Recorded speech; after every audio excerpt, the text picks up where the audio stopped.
1 week after the splendid wedding, Sarah's reality, which should have been a blissful dream, was as cold as the floor of her in-laws' living room.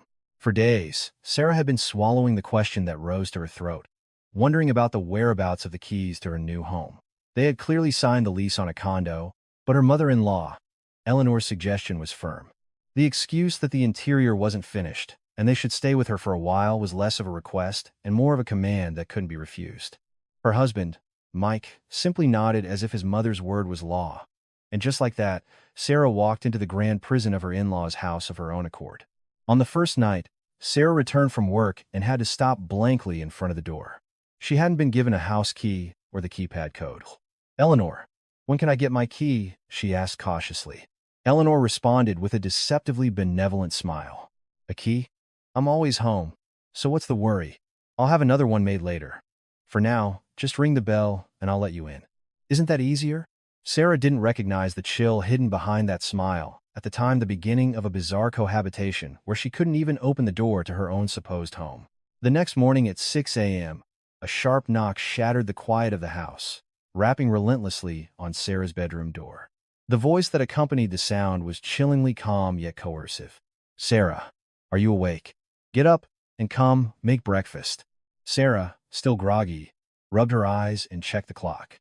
There was plenty of time before she had to leave for work, but such details were irrelevant to her mother-in-law. The title daughter-in-law, instead of her name, felt like a brand seared onto her heart. Sarah dragged her heavy body out of bed. "Yes, Eleanor, I'm coming out now." When she went to the kitchen, her mother-in-law was already waiting, with an array of ingredients spread out. "This is how you make the omelets. In this family, they have to be fluffy but well done. Your father-in-law won't touch them if they're runny, so pay close attention and learn." Sarah quickly put on an apron and stood beside her. She needed to get ready for work, but Eleanor's cooking lesson showed no signs of ending. "What about Mike? Isn't he getting ready with us?" At Sarah's question, her mother-in-law clicked her tongue. "My son doesn't eat breakfast. He needs to sleep in, so don't you dare wake him." The situation was incomprehensible to Sarah. The husband slept in comfortably while the daughter-in-law had to wake up 2 hours early to cater to her father-in-law's tastes. Eleanor's control didn't end in the kitchen. "Your toothbrush must always be in the third slot on the left. It's a house rule, so remember it. And the towels have to be organized by color. White on the left side of the sink, blue on the right. And always close the toilet lid after you use it." Your father-in-law hates that. The rules, which seemed to monitor her every move, were suffocating. Wanting only to avoid conflict, Sarah nodded and tried to memorize them. "Yes, I understand. I'll be careful." But the response was even more chilling. "It's not about being careful. It's about obeying unconditionally. This is a very orderly household with strict standards." That evening, at 7 p.m., exhausted after work, Sarah once again had to ring the doorbell at the locked front door. Her mother-in-law, who opened the door, wore a look not of welcome, but of suspicion. "Oh, you're back already? I thought you said you were working late today." "Today was a regular day, so I got off on time," Sarah explained. Her mother-in-law frowned. "Fine, come in. But from now on, give me a call before you head home. It's a hassle for me if I've locked up." The fact that she had to ask for permission and report in advance to enter her own home made Sarah's heart sink. Dinner was just as agonizing. Her father-in-law, Richard, didn't even look up from his newspaper as he asked in a gruff voice, "What time does your company usually let out?" "Usually at 6. But today, I finished a bit earlier." "Fine. From now on, make sure you call your mother-in-law an hour before you leave work. She needs to prepare dinner, so you need to let her know." At the thoughtless demand, Sarah's hand holding her fork trembled slightly. Mike, who had been eating silently beside her, glanced at her and whispered, "My mom's just very neat and organized. Please, just try to understand." But Sarah couldn't hold back. "What does being neat have to do with me reporting my every move?" Mike just offered the same irresponsible excuse. "That's just how our family is. It'll be fine once you get used to it." Frustrated, she called her friend Jessica to vent. "This is so weird, Jess. They won't give me a key, and I have to report my comings and goings." "What? Are you serious? You're newlyweds." "They said it's just until the renovations on our condo are done. But I have no idea if they've even started." Jessica screamed into the phone. "Sarah, isn't that a trap? That's insane. You need to get out of there now." But Sarah wanted to believe in Mike. I'll try to hold on a little longer. Mike will solve it.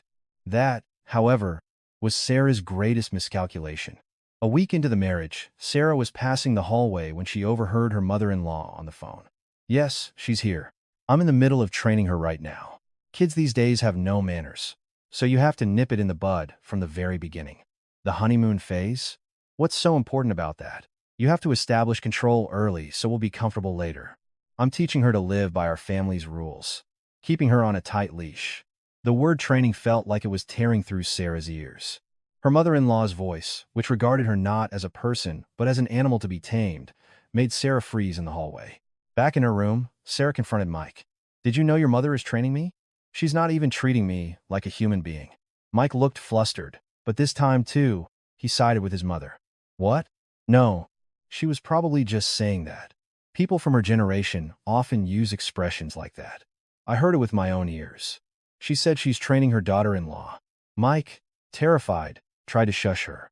Hey, lower your voice. What if Mom hears you? So it's okay for Mom, but not for me? Whose side are you on? There are no sides. I'm just asking you to be patient for a little while. Everything will be fine once we move into our condo. In that moment, Sarah realized her husband, Mike, would never be on her side. That night, lying in the unfamiliar bed, she stared at the cold ceiling and cried endlessly. The honeymoon she had started with such excitement had turned into a nightmare in just 1 week. This was not a welcoming sanctuary, but an elaborate trap designed to cage the prey named daughter-in-law. There was never any welcome here, Sarah whispered in a trembling voice. In the darkness, her eyes grew cold. By the second week of her marriage, Sarah paused while getting ready for work and looked in the mirror. Staring back was a strange woman who had lost her vitality, with dark circles hanging under her eyes.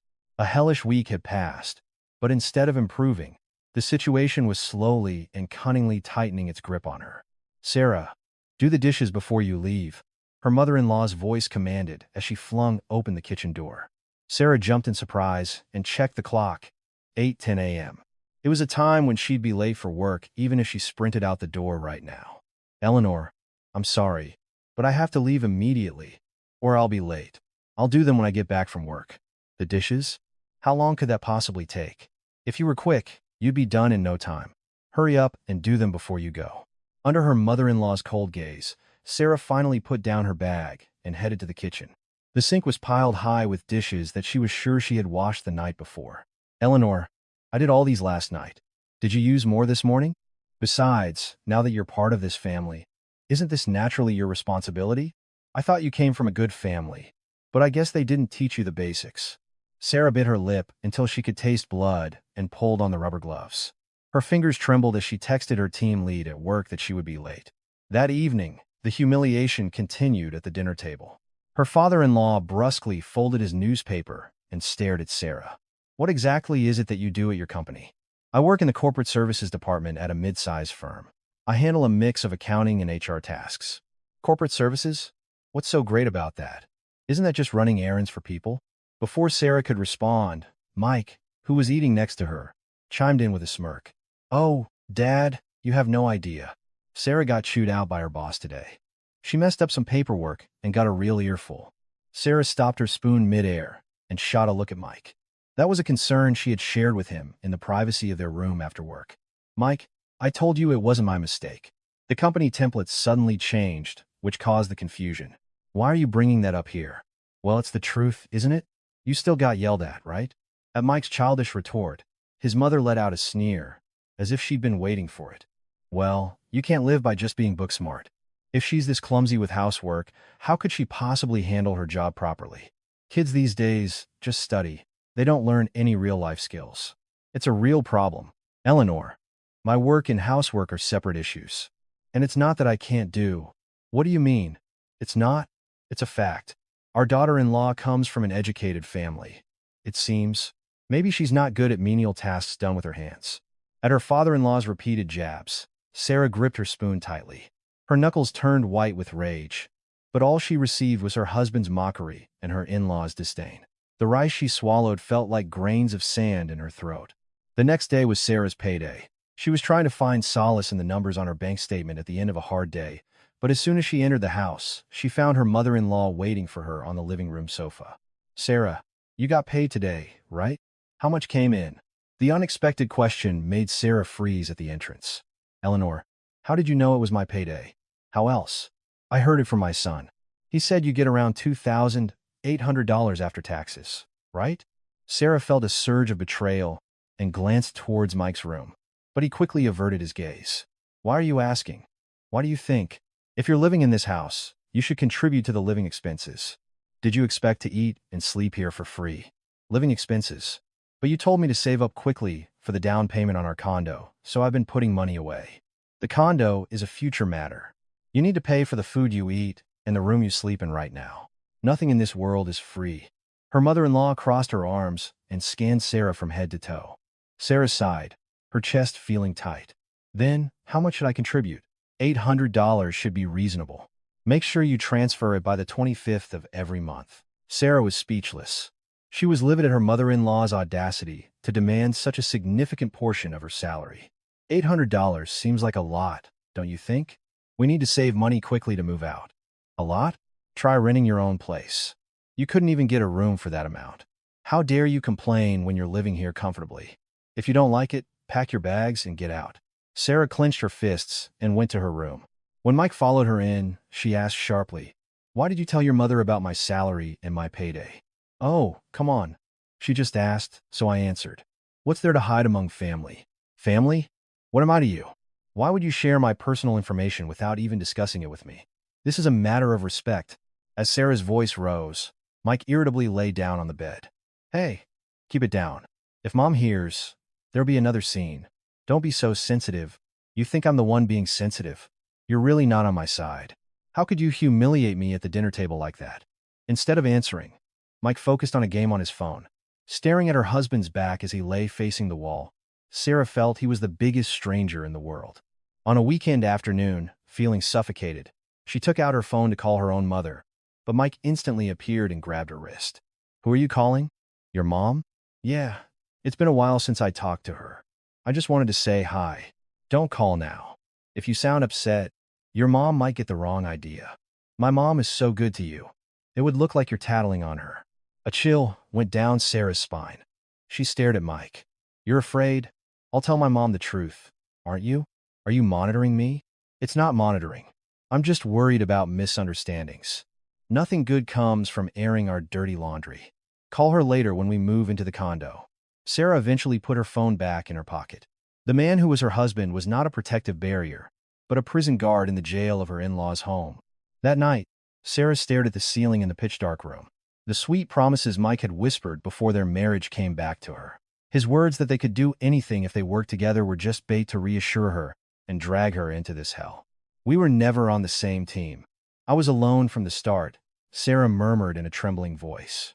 Cold tears soaked her pillow, but she resolved not to cry anymore.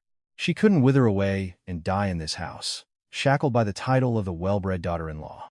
A cold determination began to form in her eyes.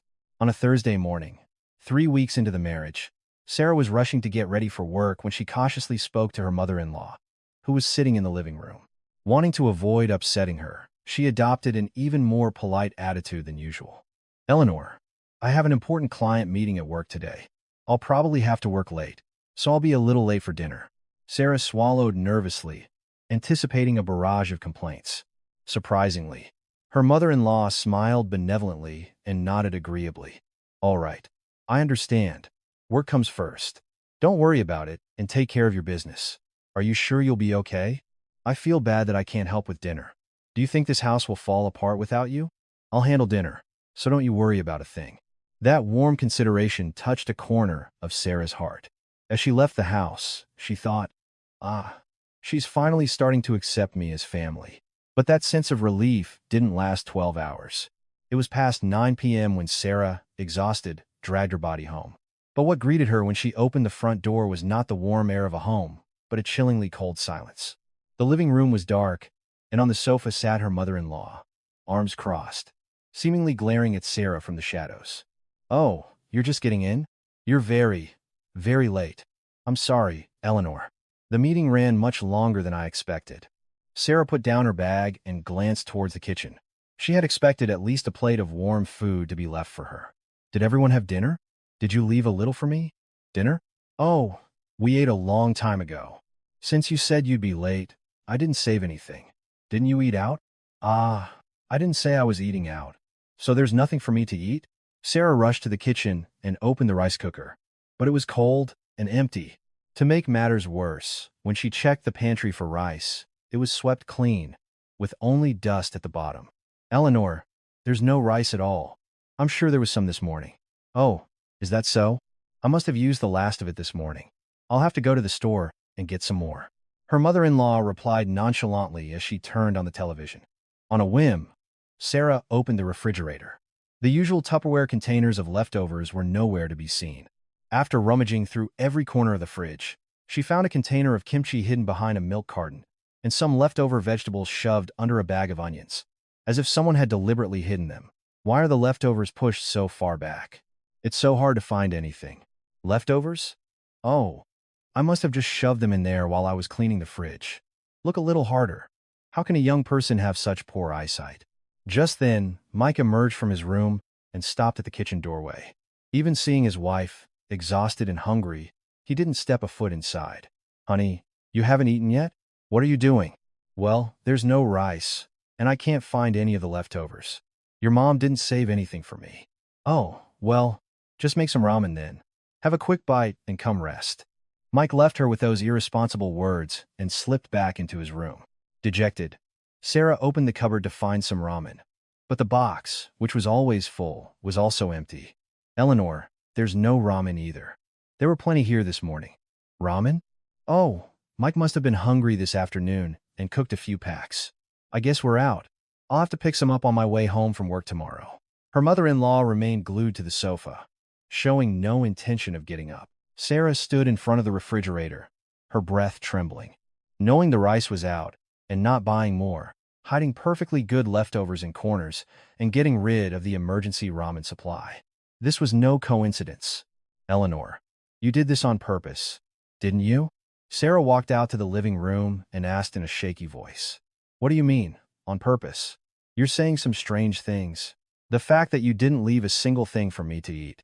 Not buying rice. Getting rid of the ramen. You did all of this intentionally to mess with me, didn't you? Oh, look at you. Why would I waste my precious time trying to mess with you? I simply forgot. You said you were going to be late, so I just didn't think about it. You knew the rice was out this morning. You could have bought more. I even told you in advance I would be late today. As Sarah's voice grew louder, her mother-in-law smirked and looked her straight in the eye. Hey, Sarah, grocery shopping is my business, not yours. Am I your mother? Am I supposed to clean up after you? Once you're married, you should be able to fend for yourself. How dare you raise your voice at your mother-in-law? Sarah felt as if she had been hit over the head with a hammer. Just then, her father-in-law came out of the master bedroom. Despite seeing and hearing the hostile atmosphere, he walked to the bathroom as if nothing was wrong. Richard, don't you think this is going too far? I wasn't out playing. I was working. Sarah called out to him desperately, but he slammed the bathroom door shut without a word. Sarah returned to the kitchen, and with trembling hands, managed to find 2 eggs in the back of the refrigerator. As she watched the eggs cook on the cold frying pan, her tears fell. Holding a plate with a single fried egg, Sarah went into her room and confronted Mike. Look at this. Your mother deliberately tried to starve me today. How can this be a coincidence? Oh, come on, what's wrong? Mom could have just been busy. How can you treat her like a criminal just because we ran out of rice? It wasn't just the rice. The leftovers were hidden, and the ramen is gone. You're my husband. How can you talk like this is someone else's problem? Mike, not taking his eyes off his phone game, answered dismissively. All right. I'll talk to Mom tomorrow. But you need to be more understanding. It's the first time Mom has lived with a daughter-in-law after raising only a son, so she's just not used to it. Sarah didn't see the point in arguing anymore. She painfully realized that expecting anything from Mike was a form of self-torture. Sitting on the edge of the bed, chewing the cold fried egg, Sarah thought, this wasn't a simple mistake. It was an elaborate trap set by her mother-in-law, a test of her patience. This isn't a mistake. It's a test to make me submit. Sarah murmured coldly and pulled a notebook from her drawer. She began to record the day's events in detail, including the date and time. She had a feeling that one day, When she broke free from this hellhole, these records would be the only weapon she had to protect herself. The tip of her pen moved sharply, as if it would tear the paper. On a Saturday evening, marking 1 month of marriage, the air in the in-laws' house was heavier and sharper than usual. Sarah was alone in the small kitchen, hurrying to prepare dinner. But her heart was pounding ominously, and her fingertips trembled, causing her usually deft knife skills to fail her. Just as the sound of the knife hitting the cutting board seemed unusually loud, a cold shadow fell over her from behind. "Sarah, when is dinner going to be ready? How much longer are you going to make us wait?" Her mother-in-law's voice, as she roughly opened the kitchen door, was lower and colder than usual.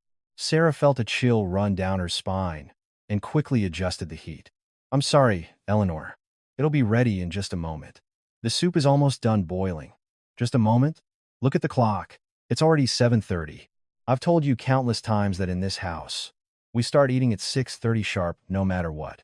Is it acceptable to disrespect your father-in-law's mealtime like this?" "I'm so sorry. There were a lot of ingredients to prepare today, so it took longer than expected. If you knew it would take time, you should have started earlier. If you're not smart, at least you should be diligent. Don't just stand there. Hurry up and serve. Your father-in-law is getting angry."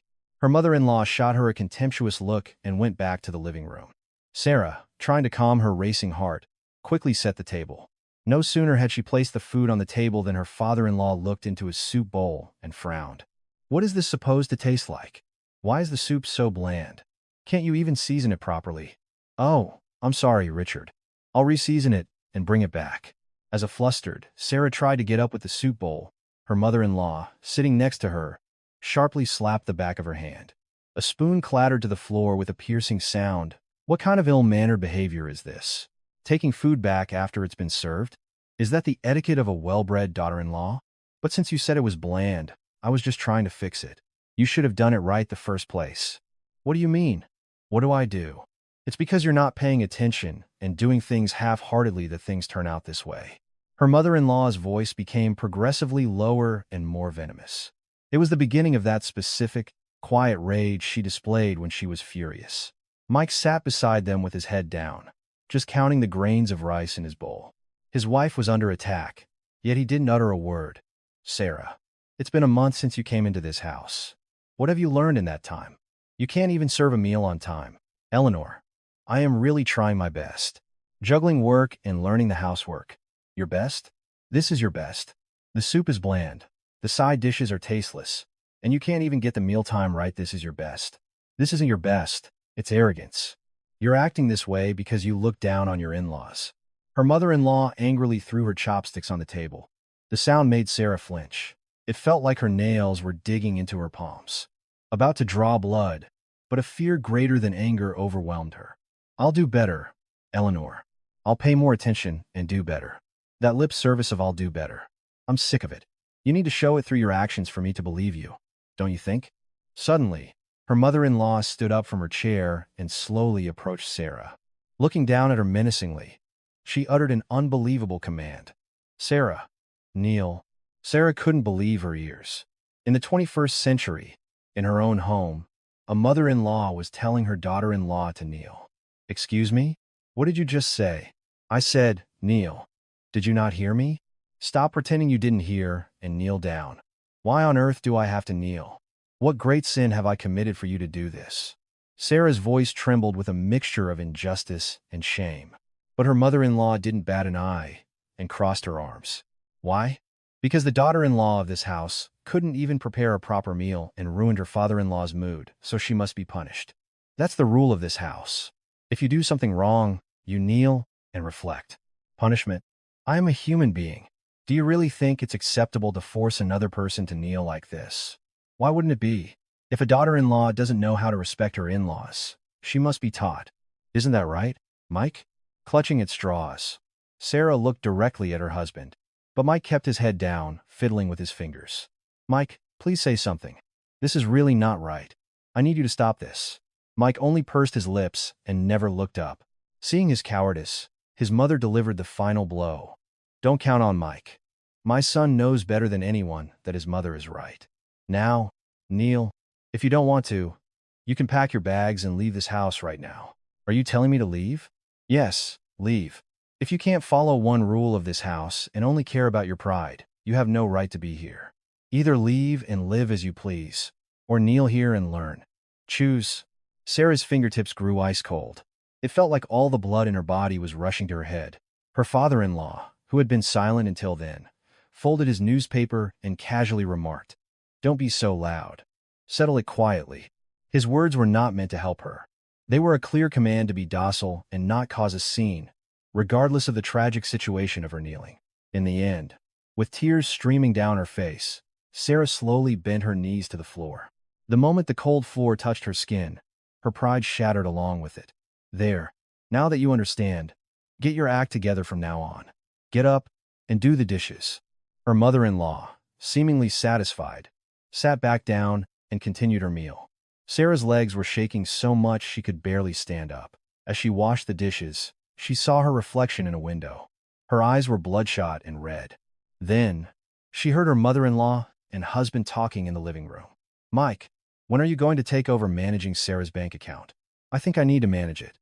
"Mom, Sarah won't like that. Can't we talk about it a little later?" "What's not to like? A girl who can't even prepare a proper meal. Do you think she can manage money properly?" "If you can't tell her, I'll say it myself. Living under our roof, she should at least show that much sincerity." "Okay, Mom. I'll talk to Sarah about it soon." Sarah stopped washing the dishes. A shiver ran down her spine, and a chilling fear washed over her. It wasn't enough to trample her dignity by forcing her to kneel. Now they were plotting to completely strip her of her financial freedom. It was a declaration of war. Back in her room, Sarah opened the notebook from her drawer with trembling hands. She wrote down today's humiliation, character by character. "Today, I was forced to kneel on the living room floor because dinner was late. My husband just ate his food." The words were blurred by her tears, but Sarah didn't stop. When Mike entered the room, Sarah coldly closed the notebook. Mike approached her with a guilty look, glancing at her nervously. "Sarah, I'm sorry. I should have stopped her earlier. But you know my mom's personality. I was afraid that if I interfered, it would only make the situation worse." "Is sorry all you have to say? Do you even love me? The person you love is kneeling on the floor, and you can still eat?" "Of course, I love you. But you know the atmosphere in our house. It's just something you have to endure for a little while, and it'll pass." Mike was a coward to the very end. Instead of replying, Sarah pulled the covers over her head, and in a voice so small Mike couldn't hear, she whispered coldly, "We're over. You're not my husband." The last spark of warmth in Sarah's eyes had vanished.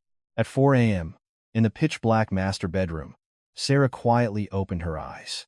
Beside her, her husband was fast asleep, snoring peacefully, oblivious to everything. The fact that he could sleep so soundly just hours after his wife had been forced to kneel on the living room floor, trembling with shame, made Sarah's heart freeze over completely. Silently, Sarah got out of bed and opened the closet.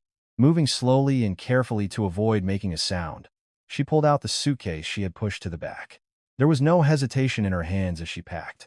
She didn't need fancy clothes or luxuries. She packed only the bare essentials for survival. A few outfits for work starting the next day, underwear, and toiletries. There were no memories worth taking from this house. After packing, Sarah opened her desk drawer. Inside, neatly organized, were the documents that would prove the humiliation she had endured for the past month. A copy of their marriage certificate, bank transfer records for the living expenses extorted from her, and the diary she had written in tears every night. Sarah checked each document and placed them in a file.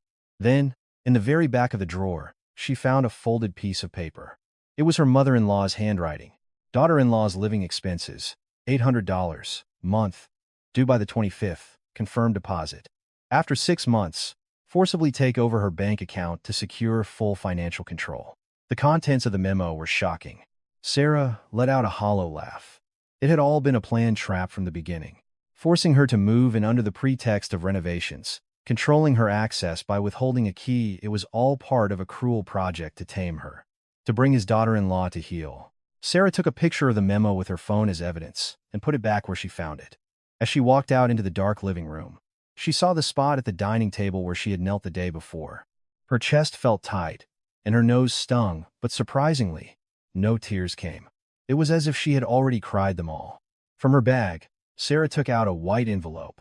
It contained the divorce agreement she had gotten from a lawyer's office during her lunch break a few days prior. Her signature was already clearly written. She placed the envelope in the middle of the dining table, where her mother-in-law would be sure to see it first thing in the morning. Then, she headed for the front door. In front of the shoe rack, her eyes fell on the white heels she had worn on her wedding day. She reached for them for a moment, but quickly withdrew her hand. Instead of those beautiful but constricting shoes, she put on a pair of comfortable sneakers that she could run in at any moment. On the shelf, she placed the set of keys that had never been hers. She felt no attachment to them, as they were keys to a home that had never accepted her as family. Just open the door, and this hell will be over. As she was about to press the code on the keypad, a groggy voice came from behind her. Sarah? Where are you going at this hour? What are you doing up? It was her husband, emerging into the living room with a sleepy face. He stood there blinking, unable to grasp the situation. Sarah didn't answer. Without looking back, she prepared to open the locked door. Are you out of your mind? With a suitcase and everything, I'm asking you where you're going at this hour. Mike rushed over and roughly grabbed her arm. Feeling a shiver of disgust, Sarah said coldly, Let go of my hand. It's filthy and disgusting. Get it off me now. Disgusting? What's gotten into you? Is it because of yesterday? I already apologized. Isn't that enough? These things happen when you live with family. Family? Is your idea of family forcing a daughter-in-law to kneel and starve? There's a document on the table. See it for yourself, and don't you ever say my name again. Sarah threw off Mike's hand with all her strength. She pulled her suitcase and took a step out the front door. Behind her, Mike screamed and chased her into the hallway. Sarah, you've really lost it. Just wait. Let's talk. If you leave so irresponsibly, do you think my mom will just let it go? Get back inside now. Even in that moment, his cowardly voice, whining about his mother, echoed in the hallway. But Sarah never once looked back. As she pressed the elevator button and the doors closed, she saw Mike at the end of the hall, tearing at his hair in a panic. Sarah watched his pathetic figure with a blank expression and said to herself, It's really over. Live happily ever after in that precious house you wanted. Just the lot of you. When the elevator reached the first floor, Sarah ran out and got into the taxi she had called in advance. Checking her phone in the car, she saw 15 missed calls from her husband. Without hesitation, she added his number to her block list. The taxi stopped in front of her parents' house. After ringing the doorbell through the cold dawn air, her mother's voice soon came through the intercom. Who is it? What's going on at this hour? Mom, it's me, Sarah. The door flew open, and her mother appeared in her pajamas. Her eyes widened as she took in her daughter's haggard face and worn-out suitcase. Sarah, my goodness, what happened? Why are you here like this at this hour? Where's Mike? Mom, I'm getting a divorce. I just escaped from that house. Sarah spoke calmly, as if releasing all the emotions she had been suppressing. Her composure seemed to hurt her mother's heart even more, and her mom pulled her into a tight embrace. You did the right thing. I'm so glad you came. My poor baby, you've been through so much. Let's get you inside. It's cold. Hurry in. Sitting on the warm living room sofa, sipping the warm water her mother gave her, Sarah recounted the hellish events of the past month. One by one, the house where she had no key, the reporting of her comings and goings, the slave-like domestic labor, and finally, the kneeling and the plan to take over her bank account. Throughout her story, her mother's fists trembled with rage. Good heavens! That family has no idea how to value a person. How dare they do that to my precious daughter? You did so well to leave. The daughter I raised, how dare they make her kneel? I'm going to tear that house apart. Mom, can I stay here for a while? I'm scared Mike might just show up. What are you talking about? This is your home. Where else would you be? I've kept your room exactly as it was the day you got married. This is always the place you can come back to. So don't worry. Let him try to come here. I won't let him get away with it. Her mother's warm touch finally gave Sarah a deep sense of relief for the first time in a month. Just then, her phone buzzed loudly again. This time, it was her mother-in-law. Sarah scoffed and declined the call. A sharp text message immediately followed. Get your butt back home this instant. What is this disgraceful behavior? A daughter-in-law leaving the house in the middle of the night? Is this how your parents raised you? Apologize and get back here immediately. Sarah read the message, let out a cold laugh, and deleted it. It wasn't even worth a reply. Sarah lay down on the bed in her own room. The tightness in her chest eased, and for the first time, she felt like she could breathe like a human again. I'm never going back to that hell. I will never cross that threshold of my own free will. Staring at the ceiling, She sent a final confirmation text to her lawyer. Divorce agreement delivered. Please proceed with the legal process immediately. There was not a hint of hesitation in her finger as she pressed send. Outside the window, the red sun began to rise. The nightmarish night at her in-laws' house was over, and a new morning was dawning in Sarah's life. The sadness and scars remained, but her eyes held a stronger, more resolute determination than ever before. This was the moment Sarah's real life began. At 8 a.m., Sarah's phone rang again. She had already missed over 30 calls. Her husband, mother-in-law, and father-in-law were taking turns calling. Sarah put her phone on silent and just watched the screen. "How many is that now?" her mother asked worriedly. 33. "They've been at it since dawn. They're insane. You're not going to answer, are you?" "No. I have no intention of it." Sarah opened her notebook and logged the missed calls. Time, caller, number of attempts. At 10 a.m., a text from Mike arrived. "Answer the phone now. What do you think you're doing? Who helped you? Write that agreement. You couldn't have done this on your own." Sarah read the text and took a screenshot. She didn't reply. At 11 a.m., a voicemail came from her mother-in-law. "Sarah, get back here right now. Are you trying to bring shame on this family? What am I going to tell our relatives?" There was no apology or remorse in her voice. Only commands. Sarah saved the voicemail. It was necessary evidence. Another text from Mike. "Sarah, please, just pick up the phone. Let's talk. Isn't divorce a little extreme? You just left for a little while, right?" Sarah let out a bitter laugh. The man who had never once taken her side now wanted to talk. At 2 p.m., a call came from an unknown number. Thinking it might be a relative, she didn't answer. A text followed. "Sarah, this is Mike's Aunt Carol. Could we meet and talk?" They were starting to mobilize the relatives. Sarah read the text and blocked the number. At 3 p.m., another call from her mother-in-law. This time, she decided to answer. "Hello? Sarah, where are you? Get back here now. I have no intention of returning." "No intention? What right do you have to decide on a divorce? Without the family's permission?" "I don't need permission. It's my life." "Your life? What's so important about your life? Once you're married, you listen to your in-laws." Sarah pressed the record button on her phone, saving the entire conversation. "Eleanor, didn't you make me kneel in front of the dining table? That was because you did something wrong. You can't even prepare a proper meal. Is it normal to tell a person to kneel for that? In our house, that's how it is. It's how we train a daughter-in-law. What's the problem?" Sarah smiled quietly. Her mother-in-law still had no idea she had done anything wrong. "Then live without me. You'll be more comfortable now that you don't have a daughter-in-law." "What did you just say?" Sarah hung up. Her hands were shaking, but she had no regrets. At 5 p.m., a call from her father-in-law. She answered this one. 2. "Sarah, it's me." "Yes, Richard. Come home. We can talk it out as a family." "Why are you doing this?" "Richard, when I was kneeling, why did you stay silent?" There was a long pause. Richard couldn't answer. "Didn't you tell us to handle it quietly? Isn't that being a bystander?" "That was for the sake of the family's image." "Image? Is family image more important than a daughter-in-law's human rights? What's so important about human rights?" "The family is what's important." Sarah hung up again. There was no point in talking to these people. By 8 p.m., she had missed 55 calls. Sarah created an Excel spreadsheet and organized everything. Her mother sat down beside her. "Are you okay? Isn't this hard?" "I'm okay, Mom. In fact, I'm more certain than ever." "Certain of what?" "That what they're afraid of isn't the divorce. It's the loss of control. They've created a daughter-in-law who won't listen to them." Her mother hugged her tightly. "My daughter has become so strong. It's only possible because I have you, Mom." At 10 p.m., a final text came from Mike. "Fine. Have it your way. But don't expect any alimony or asset division. What did our family ever give you?" Sarah read the text and took a screenshot. Then she replied, "I don't need anything. I'll live my own life with my own money. And please return the $800 I gave you for last month's living expenses. You don't deserve it." After sending the text, she felt a sense of relief. Sarah lay in bed and reviewed the day.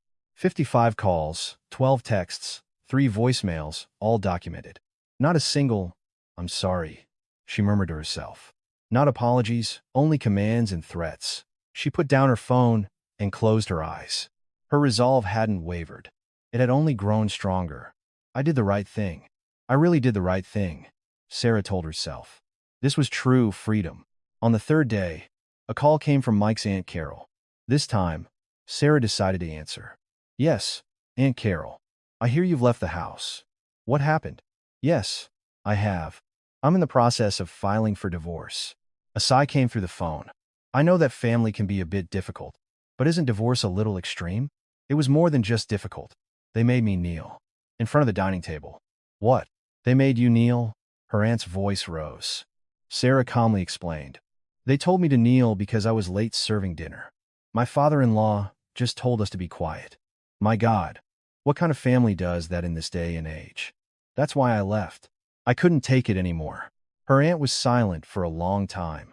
Then she said quietly, actually, his first wife left the same way. 10 years ago. Sarah was stunned. The first wife? Yes, Mike has an older brother. His wife left for the exact same reason. But they hushed it up, so no one knows. Sarah's grip on the phone tightened. The exact same thing had happened before. So what happened to his ex-wife? She divorced him and remarried. She's doing well. That family is the problem, not the daughter-in-law. After the call, Sarah sat in a daze. It wasn't her who was strange. The next day, a text from Mike. Sarah, Thanksgiving is next week. You're coming, of course. All the relatives will be there. Sarah laughed in disbelief. Thanksgiving was a month away. Thanksgiving is next month. Mom moved the date up. She wants to clear the air quickly because you've made things awkward. I'm not coming. Not coming? What do you mean you're not coming? What's a daughter-in-law to do on Thanksgiving? I'm not your daughter-in-law anymore. You received the divorce papers. Mike didn't reply. An hour later, a call from his mother. Sarah, we've changed the date for the holiday preparations. It's this Saturday. I'm not coming. Not coming? What right do you have not to come? I'm not your daughter-in-law, so I have no reason to go. Not your daughter-in-law? We're not divorced yet. Legally, you're still part of this family. Eleanor's voice grew louder. Sarah replied calmly. The legal process is underway. It will be over soon, so please wait. Wait for what? Get over here now and apologize to the relatives. Why should I apologize? For leaving the house? And for shaming the family? Sarah hung up. The entire conversation was recorded. That evening, a long text from Mike. Sarah, I know you're spreading weird rumors to the relatives, telling everyone I made you kneel. Do you know how upset Mom is? It was because you couldn't even prepare a proper meal. But why are you blaming Mom? Why don't you talk about what you did wrong? Sarah was dumbfounded. They still refused to admit their own faults. She replied, I haven't spread any rumors. I've only told the truth to those who asked. And is being late with dinner a reason to kneel? Your family is the strange one. An immediate reply from Mike. You're the strange one. Our family is traditional. You just couldn't adapt. Traditional? Is making a daughter-in-law kneel a tradition? Then you can keep that tradition to yourselves. Sarah didn't reply further. There was no communicating with them. Saturday morning, a text from her mother-in-law. If you're not here by noon, I'm throwing out all your stuff. Sarah read the text and called her lawyer. My in-laws are threatening to throw away my belongings. Take a picture and send it to me. We can use it as evidence. Sarah took a screenshot and sent it. Noon passed. A photo came from Mike. Sarah's clothes were strewn all over the front porch. It's your stuff. If you want it, come get it today. Sarah showed the photo to her mother. Mom, should I go get my things? Don't go alone. I'll go with you. They went to the in-laws' house. Sarah's belongings were indeed piled up in front of the door. She rang the doorbell. Her mother-in-law opened the door. Oh, you brought your mother with you. We're here to get her things, Sarah's mother said coldly. Eleanor smirked. The stuff is right there. Get it yourselves. What have you done to my daughter? Done? I educated her. What's the problem? Education? Is making her kneel education? Eleanor's face hardened. Sarah's mother continued. Isn't my daughter a human being? How could you do such a thing? That's a misunderstanding. Sarah exaggerated. Exaggerated? We have proof. The recordings, the text messages. Everything. Eleanor was speechless. Sarah and her mother packed all the belongings into their car. As they got in, Sarah looked back. Her mother-in-law was standing at the door, scowling. It wasn't me who was strange, she thought. Of course not, her mother said. That house is what's strange. Looking out the window, Sarah smiled faintly. The fear was completely gone. 2 weeks had passed since Sarah left her in-laws' house. To minimize emotional distress, she had hired a lawyer and decided that all communication would be handled solely through her legal representative. "I will be blocking all direct contact from my former in-laws," she told him. "I don't want to exchange a single word with them anymore. Please handle all practical negotiations." "That's a wise decision," the lawyer replied. "Reacting emotionally, when the other party is emotional, can put you at a disadvantage. Communicating strictly through legal documents is the fastest and most effective method." Without hesitation, Sarah blocked the numbers of Mike, Eleanor, and Richard. The phone that had been ringing incessantly fell silent. Monday morning, Sarah walked to work with a light step. It was the first time in a month she had experienced a normal, precious commute. Watching the scenery fly by the subway window while listening to her favorite music, she hadn't realized how much she missed that simple freedom. At the office, as she was enjoying a fragrant cup of coffee, a colleague approached her. "Sarah, you look really great lately. You seem so much brighter. Did something good happen?" "Yes, something wonderful happened. I managed to sort out a huge piece of trash that was poisoning my life and threw it away. It's such a relief." Her colleague burst out laughing at her joke, and Sarah laughed along with her, genuinely. It felt like a weight had been completely lifted from her heart. Meanwhile, the in-laws' house Sarah had left behind was in complete chaos. "Mike, have you still not heard from Sarah? How could you have let things get this bad?" Eleanor's voice screeched through the living room. But Mike just lay listlessly on the sofa, staring blankly at his phone. "She blocked me too, Mom. She said she'll only talk through a lawyer now. She says she's never setting foot in this house again." "A lawyer? How dare that insolent girl use the law against us? We should be meeting in person, making her kneel and beg for forgiveness." "What a disgrace. Mom, please, just stop. To be honest, you were too harsh. Who makes their daughter-in-law kneel in this day and age? It was all because of your pride." "What? Are you in your right mind? I did all that for your own good, to teach her our family traditions, and now you're blaming me?" Richard, who had been listening quietly, irritably folded his newspaper and interjected. "That's enough." The girl got fed up and ran away. "It's over. Why are you making such a racket in the morning? You shut up. You were just a bystander from beginning to end, and now you're talking like you're above it all? If you had acted like the head of the household, she would never have had the guts to file for divorce. What was I supposed to do? You were the one boasting about how you were going to put her in her place, and now you're taking it out on me?" The house was filled with daily shouting matches, with everyone blaming each other. Unable to stand it any longer, Mike retreated to his room and slammed the door. A few days later, Sarah received a text from Mike's Aunt Carol. "Things are a mess over there. Your ex-in-laws are fighting every time they see each other," and Mike packed his bags and moved out, saying he's going to live on his own. Sarah read the text and calmly forwarded it to her lawyer. "My in-laws are blaming each other, and the family is falling apart." "That was to be expected," the lawyer said. "When the external target for their control and oppression disappeared, that energy turned inward. This is a very good sign for us.